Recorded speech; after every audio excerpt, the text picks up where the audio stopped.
Welcome to Lost Relation Chronicles. I had seen enough. I decided to take action. My stomach twisted into a knot, but somehow, I managed to pull myself together. I walked over to the closet, pulled out a small suitcase and a larger one. I swiftly and silently packed my clothes into the larger bag, gathering all my belongings in less than a minute. I moved to the dresser, grabbed all the underwear, and stuffed everything, including undershirts, into the smaller suitcase. Next, I went to the sock drawer, managing to grab 2 large handfuls when I heard Lila yell, "Sorry to bother you." I apologized, quickly stuffing the socks into the suitcase. "I'll be gone in a few minutes, and you can go back to letting Caleb, as you so colorfully described it, have his fun." "It's not what it seems," Lila said, visibly upset. "Caleb is just a friend. He's going to leave now. We need to talk, honey." Lila, looking distraught, urged Caleb to leave. Caleb seemed to agree that exiting the room was wise, but he had no clothes on. Walking around naked in front of an angry man is usually considered poor judgment, so Caleb pulled the sheet up to his chin. I noticed my old Ruger .22 caliber revolver in my desk drawer as I finished gathering the last handful of socks. I had forgotten it was there. I had placed it in the drawer so long ago that it had slipped from my memory. Realizing I must not have worn some of my socks often enough, I grabbed the gun, turned to face my wife and her lover. I walked to the bed and sat next to Lila, holding the weapon in my hand. As I sat there, I realized that there were some quick solutions to a rather confusing situation. "Lila," I said, "it looks like you and Caleb have been having a little too much fun. Could you point out which part one misinterpreted?" "Good heavens, Eric. Have you been here this long?" Lila gasped. "I can't deny what you've seen or heard, but that doesn't mean I love you any less. It was just a silly affair, Eric. It meant nothing to me." Lila sobbed as she spoke. "It seems to me, Caleb, that you should be a little disturbed by my loving wife's latest statement," I responded. "It seems we both mean a hell of a lot to Lila. Maybe our performance in bed leaves much to be desired. Perhaps she has someone else who satisfies her better, and you and I are just substitutes, only useful when she can't find a real stud." "Eric, don't say that," Lila cried, looking at me through tear-filled eyes. "You're my only love and the best lover in the world. Please, put the gun down and let Caleb go. We can talk this through ourselves. There's no need to involve Caleb in our private issues."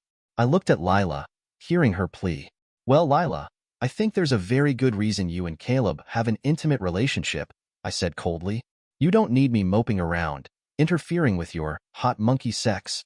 Lila had already started sobbing uncontrollably, and Caleb seemed to be in distress. I lowered the gun next to Lila and stood up. For a moment, I thought about using the revolver on myself, but I knew the .22 caliber would only cause damage, not death. It could blind me or result in some other painful, but non-lethal injury. I didn't need to rush my death. It was always an option, but a permanent one. I would never hurt Lila, and what was Caleb to me anyway?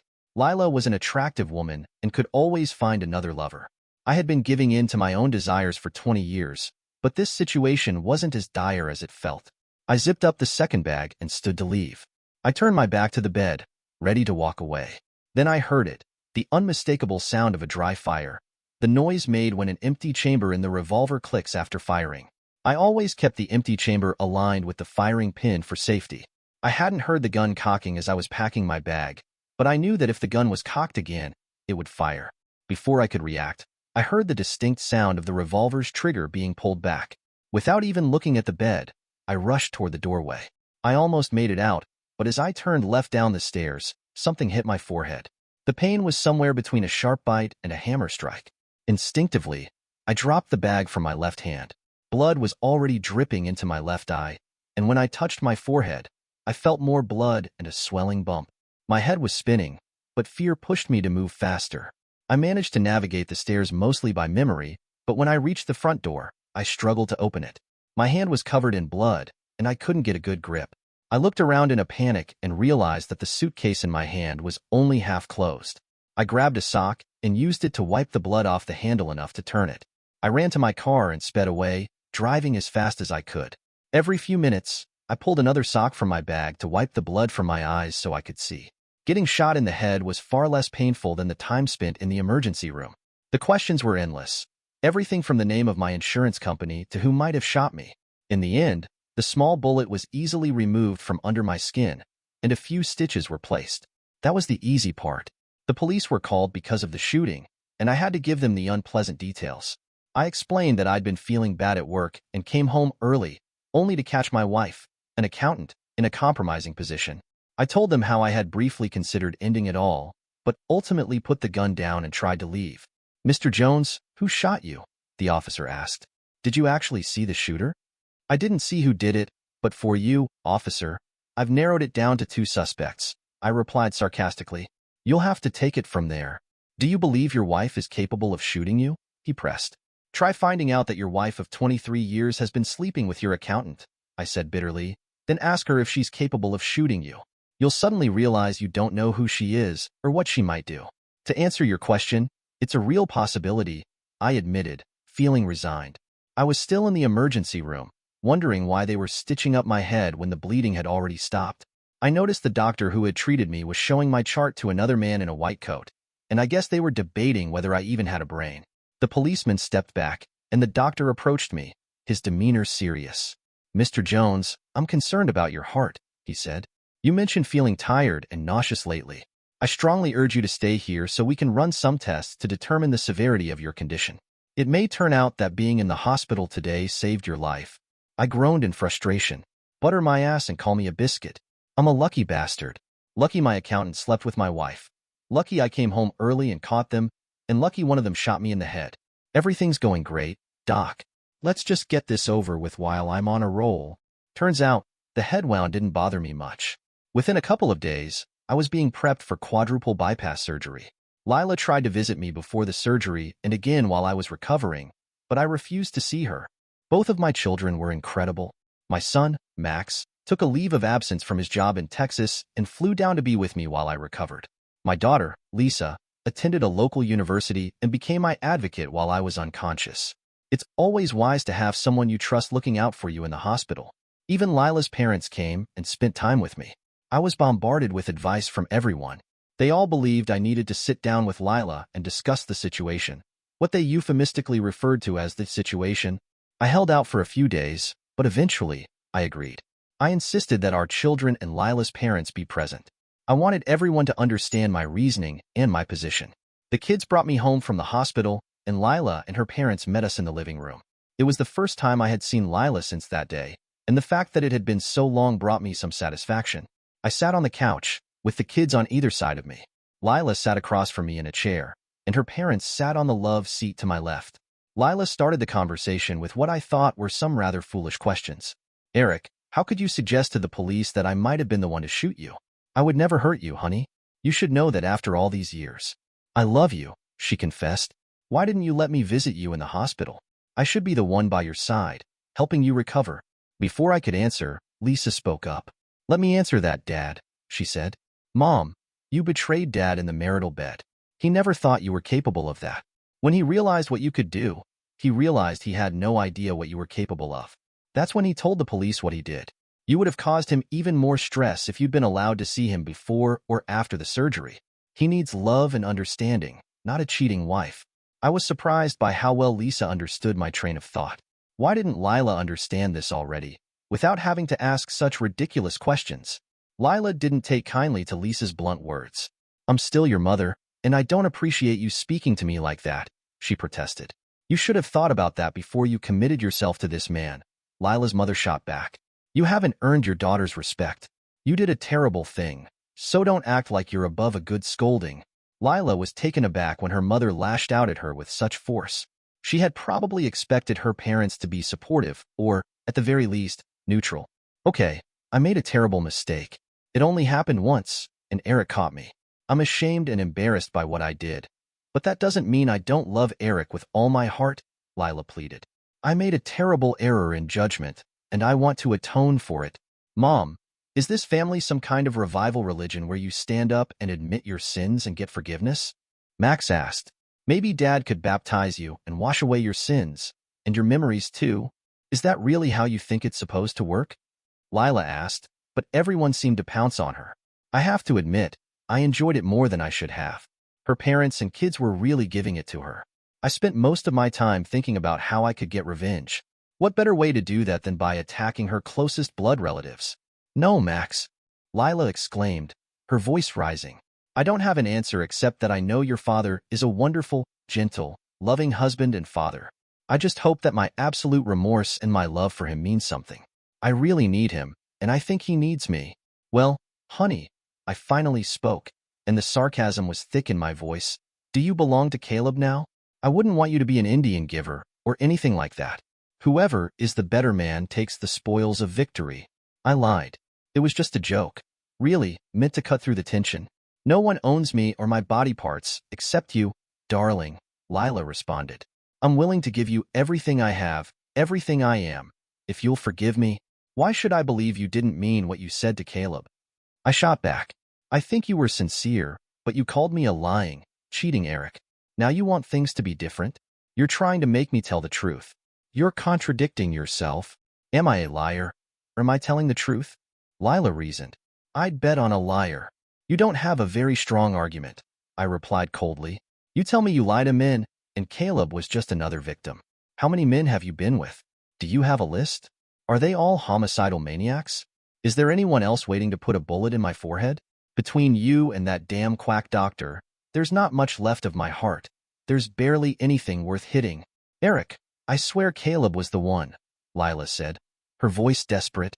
And to be honest, you caught us the second time we were together. I had no idea he was such a tightwad. He literally wet the bed when you pulled the gun out of the drawer. When you put it on the floor, he grabbed it as fast as he could.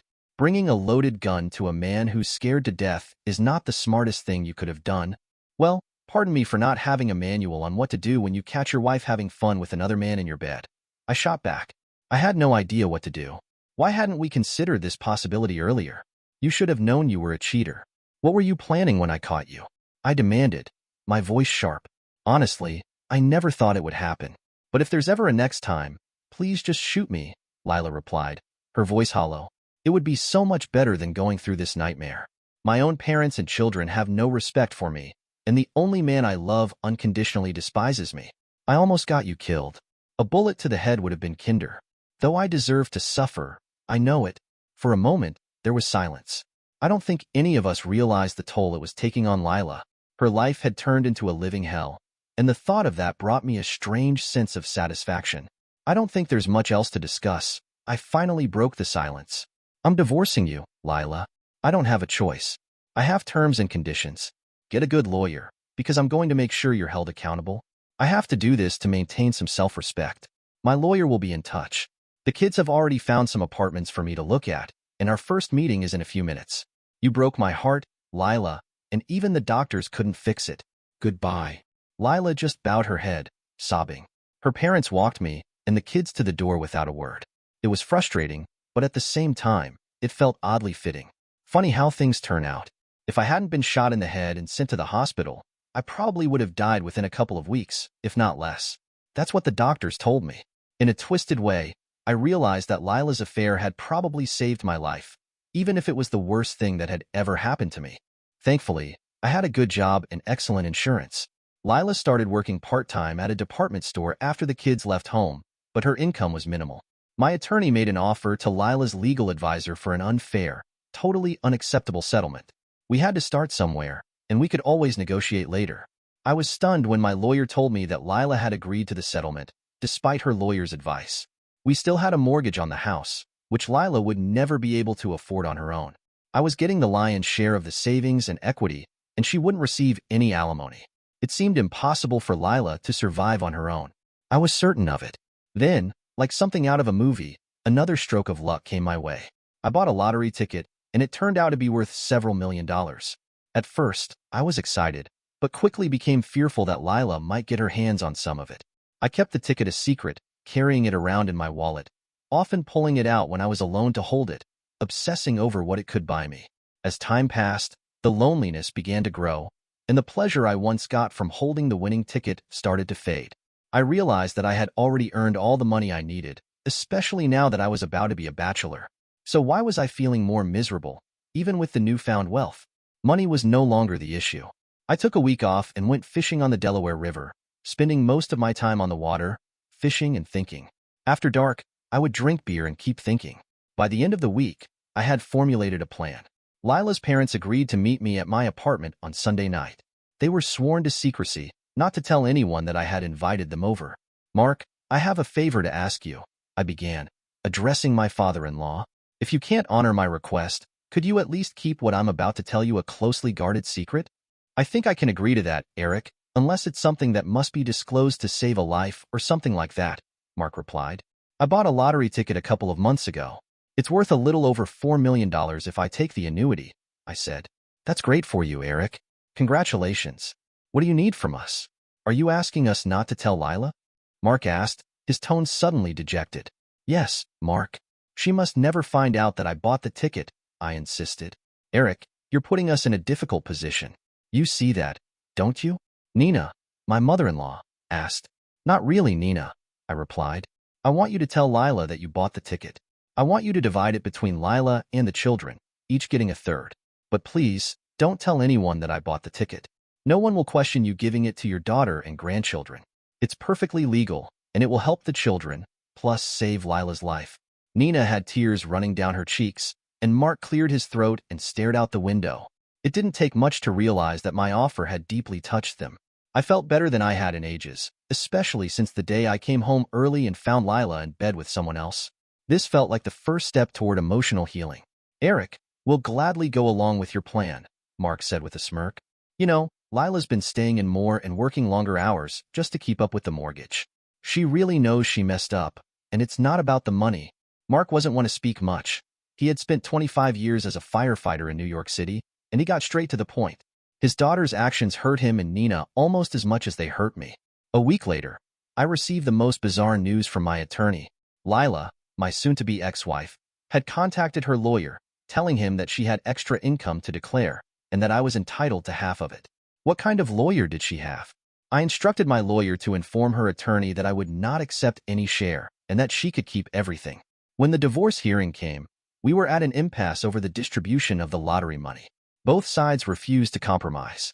My lawyer even suggested he might drop my case because it was damaging his reputation as a tough negotiator. He smiled when he said it. The judge, however, was shocked by the ongoing dispute. He said, I've never seen such a fight over money in a divorce. It makes me question whether a divorce is necessary. Perhaps counseling or an open dialogue between the parties would help resolve this. He told our attorneys to keep working on a settlement and to reconsider in a month. He also encouraged Lila and me to have a conversation as soon as possible. I left the courtroom feeling completely confused. Lila's parents had attended the hearing, and Mark approached me in the parking lot. Eric, I'm asking you as a favor to stop by the house right now. We'll have a sandwich, each have a beer, and try to work things out.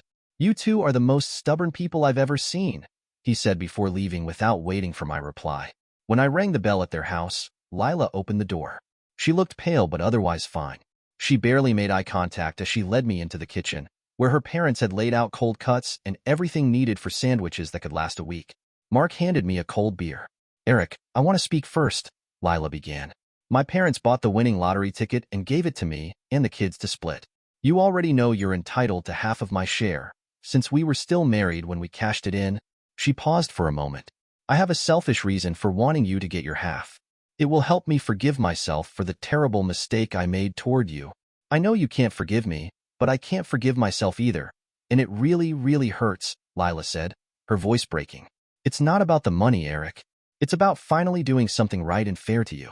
You deserve better than I gave you. Please accept the money, and I'll agree to the divorce. You'll be free of me. Mark and Nina watched me closely, waiting for my response. I thought about it for a long time. I don't think money should be tied to forgiveness, Lila. What you did was terrible, but it's over now. If you'll just accept the money and agree to the terms of the divorce, I'll get closure. If it helps, I forgive you. It took some time and more than one beer, but I do forgive you. I wish it had never happened, but we can't change the past. I loved you, Lila. I still do, but I can't trust you, so I can't stay married to you. I don't want you to lose your home or suffer because of me. I'm not proud of it, but the rest of the agreement is in my favor, so just accept the money your parents gave you. I won't do that, Eric, Lila said, her voice rising with drama. I'll fight this all the way to the Supreme Court if I have to. For heaven's sake, Mark shouted, shocking everyone. This is so pathetic.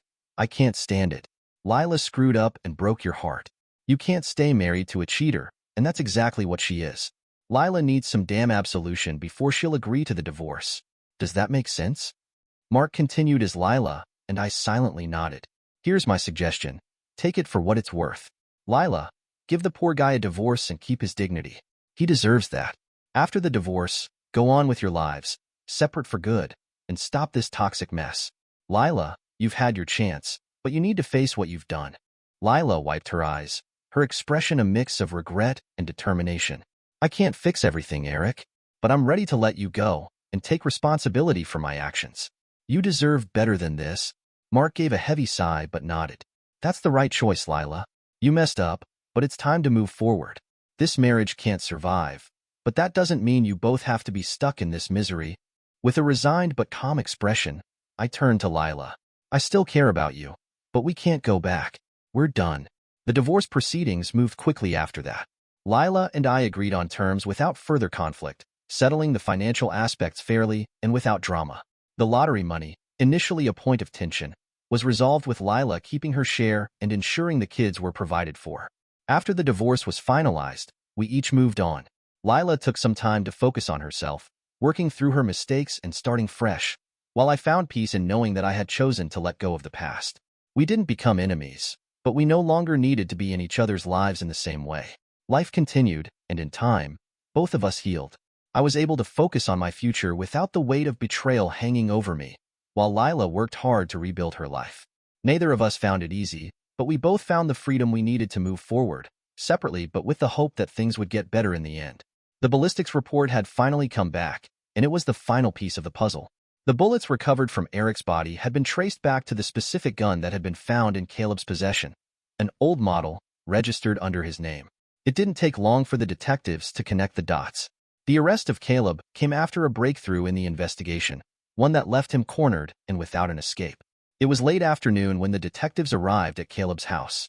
He had been under surveillance for a while, but there had been no concrete evidence until now. With the match between the bullets and the gun, everything had fallen into place. Caleb answered the door himself, his face a mask of confusion as he saw the two detectives standing in front of him. He tried to hide the nervous twitch in his eye, but it was hard to conceal his unease. Officer Mitchell, a seasoned detective who had been working the case from the start, stepped forward. Caleb Madsen, we need to talk, Mitchell said, his tone even but firm. Caleb's pulse quickened, but he tried to remain calm. What's this about? He asked, attempting to sound confident.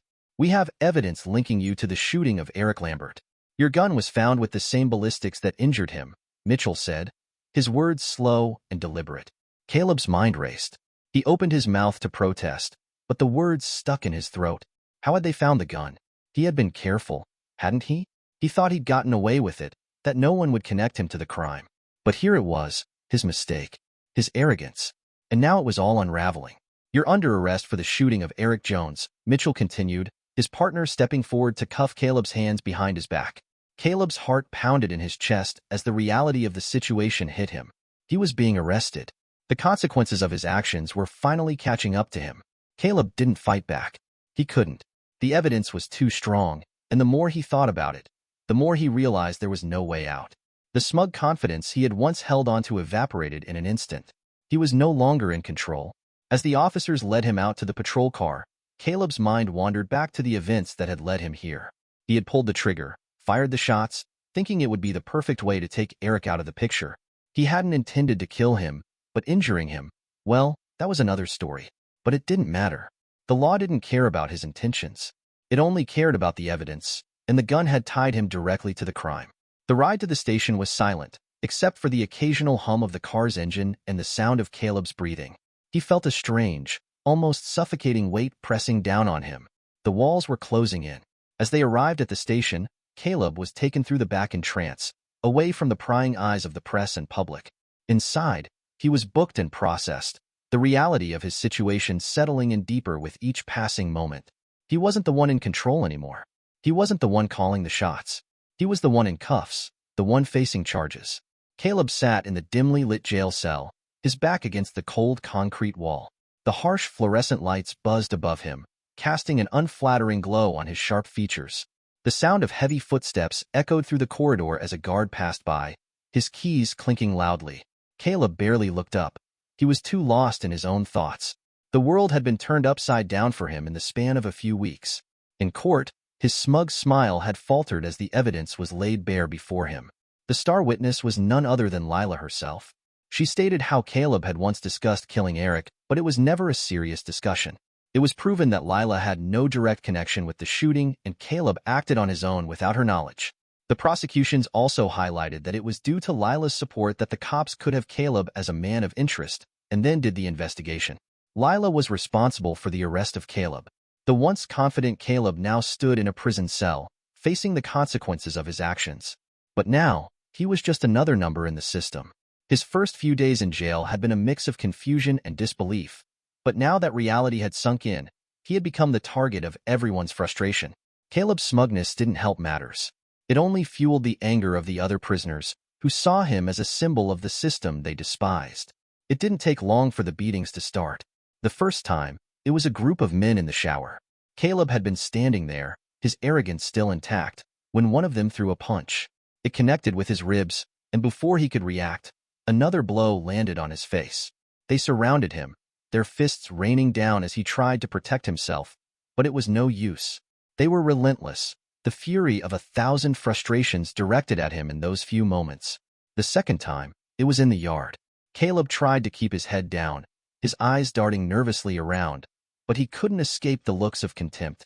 One inmate, a massive man with tattoos covering every inch of his skin, approached him slowly. Caleb tried to offer him a smile, but the man grabbed him by the collar and slammed him into the brick wall. The pain shot through Caleb's body as his vision blurred, and he could taste the copper of blood in his mouth. After that, it became a daily ritual. Caleb no longer walked with the same confident swagger he once had. His face was swollen, bruised, and unrecognizable. His eyes had lost the gleam they once had, now dull and resigned. He spent his days trying to keep a low profile, but even that couldn't protect him. The jail had become his personal hell, and every moment felt like an eternity. In his solitude, he couldn't escape the image of Eric, lying in his blood, staining the floor. Caleb had been the one to pull the trigger, but now it felt like the world was pulling the trigger on him, and he realized, far too late, that some actions were impossible to undo. Dear listeners, please share your thoughts in the comments section below, and don't forget to like, share, and subscribe.